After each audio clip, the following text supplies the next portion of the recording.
Et alors là, c'est mon Spitz. Je suis sûr que tu n'as jamais vu un chien aussi mignon. Elle est très très mignon. Il est chouette, hein? Oui, mais moi je préfère les Shiba. Ouais, n'importe quoi. Les Shiba ont l'air cruels.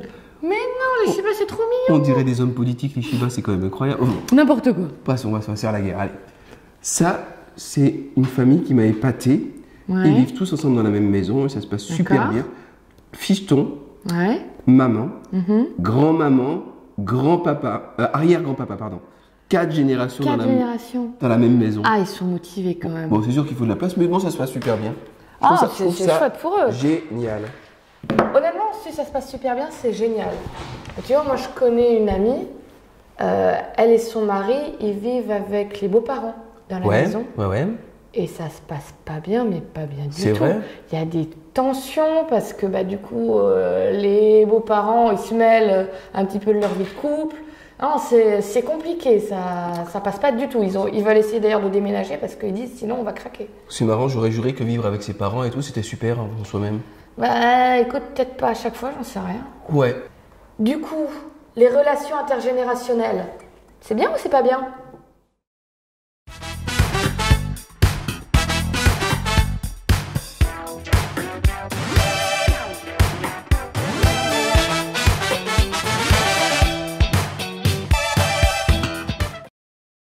Oui, alors j'ai lu quand même, hein, parce que la Bible répond un peu à cette question-là.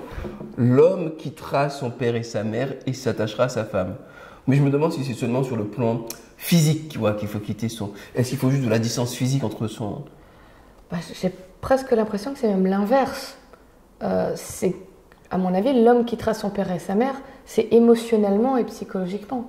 Parce que tu peux rester physiquement proche des gens.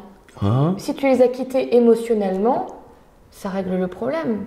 Parce que, tu vois, le truc, si tu as un couple qui vit avec les beaux-parents, ça peut se faire. Et ça peut très bien se passer. Tu m'as dit, là, de tes 4 générations, elles vivaient C'est ensemble. vrai que ça se passait bien. Et ça se passait bien. En même temps, ils avaient une grande maison, hein. Ouais, non, mais bon, évidemment que si tu vis les uns sur les autres, même si c'est pas la famille, au bout d'un moment, on ne supporte plus. Hein, Oui, c'est chaud, il faut c'est un chaud. peu d'espace.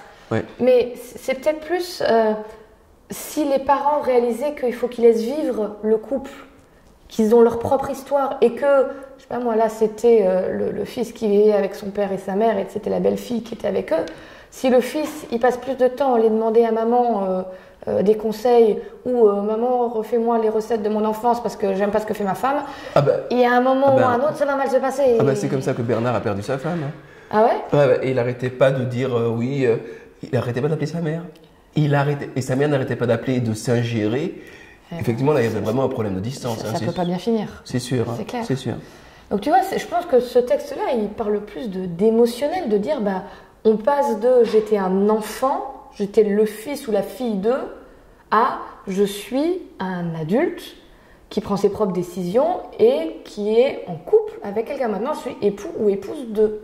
Ouais. Ce qui ne veut pas dire qu'on n'a plus rien à faire de ce qu'ils ont à nous amener, la génération d'avant. Parce qu'ils savent quand même plein de choses. Oui, moi je trouve que le simple fait de déposer papy, mamie dans une maison de retraite et plus s'en occuper du tout, je pense que tout le monde y perd énormément. hein. Complètement. Tout le monde y perd énormément. C'est juste, il faut trouver la bonne distance, tu vois, de dire, si on cherche les conseils, on peut les recevoir. Si on les reçoit alors qu'on n'a rien demandé, des fois c'est un peu compliqué. Ouais, et puis je peux te dire que j'ai eu, pendant 1 an, j'ai eu ma mère à la maison qui est venue aider. Bon, il y a eu un petit peu de rodage à faire sur le fonctionnement, qui est responsable de quoi, qui gère quoi. 2-3 petites tensions minimales à gérer, mais ensuite tout s'est très bien passé. Chacun a trouvé sa place. Il faut trouver, et tu as raison, hein. Faut trouver la bonne distance. Il n'y a pas forcément un modèle unique pour tout le monde. Hein. Et puis c'est pas obligatoire de vivre ensemble. Ça va peut-être dépendre des cultures. Moi je sais que je viens d'une culture, je pourrais pas vivre avec ni mes parents ni mes beaux-parents. Hein. J'aime beaucoup mes parents, mais je deviendrais folle. Et eux aussi en plus. Bah, moi, sans problème, mais dans une maison de 800 mètres carrés à peu près, tu sais, avec des murs isolés.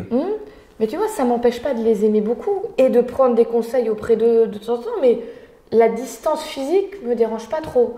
Ouais, et ce qui n'empêche que si un jour il leur arrive un truc, je serai là et je ne les laisserai pas tout seul. Bien sûr. Parce que ça, je peux pas envisager par contre. Tu sais, c'est l'église, je trouve, qui est géniale de ce point de vue-là. Ouais.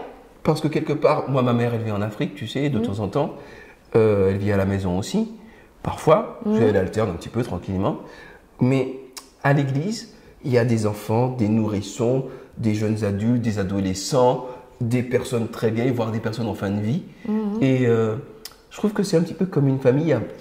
J'aime bien les activités, c'est qu'on est tous ensemble et qu'on fait des jeux, et qu'on se raconte des choses. Je trouve que c'est fantastique de ce point de vue-là. On a tellement à gagner à mettre ensemble, j'ai envie de dire, les plus jeunes et les plus anciens, parce qu'ils ont tellement à s'apporter les uns aux autres. Tu vois, les anciens, ils peuvent amener tout ce qu'ils ont vécu comme expérience, mais les jeunes, ils nous amènent le dynamisme, ils nous amènent la pêche. Puis en plus, l'innovation. Puis comme ils n'arrêtent pas de poser des questions, bon, des fois ça nous embête, mais comme ils les posent ces questions, ils nous obligent à nous remettre en question, à dire pourquoi est-ce qu'on fait comme ça, on peut réfléchir aux choses, on n'est pas dans la routine. C'est ça, c'est ça. Et quelque part dans la société, il y a de moins en moins d'espace pour être ensemble. Même quand on vit des fois dans la même maison, on est chacun sur notre tablette, sur notre truc, sur l'ordi, sur la console. On fait plus les choses ensemble et c'est dommage. Je crois que c'est Élise qui a raison. On a tellement à s'apporter les uns aux autres.